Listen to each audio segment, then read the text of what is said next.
قابل ہوتے ہیں جی فاتحہ پڑھنی چاہیے ہمیں، لازمی پڑھنی چاہیے، فاتحہ کے بغیر نماز نہیں ہوگی۔ اگر وہ قرت ہو رہی ہوتی ہے قرت ہو رہی ہو تب بھی۔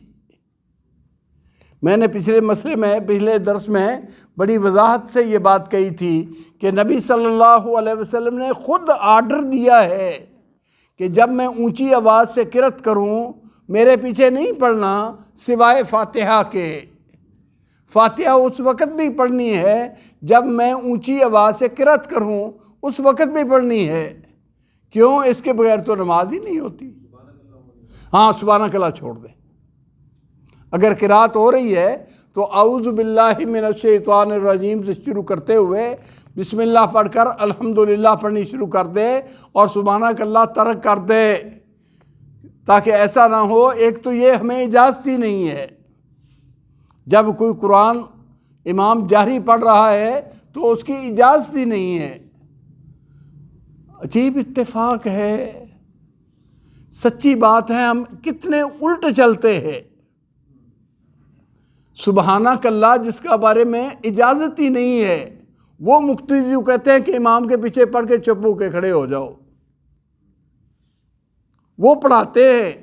فاتحہ جس کے بغیر نماز نہیں، اس کے بارے میں کہتے ہیں نہ پڑھو۔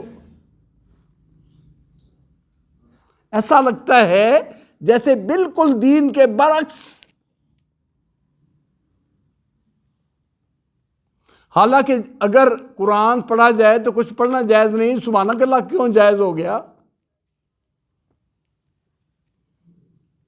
اور فاتحہ کی تو اللہ کے نبی نے خود اجازت بھی دی اور حکم بھی دیا اور اس کو ترک کر دیا۔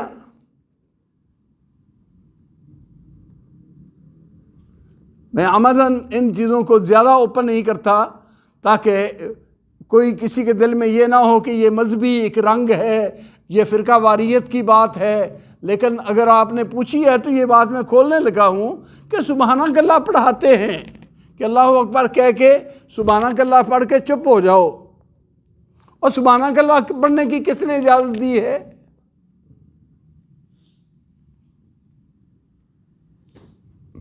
رازی میں بھی ایسی بس اللہ تعالیٰ پناہ دے۔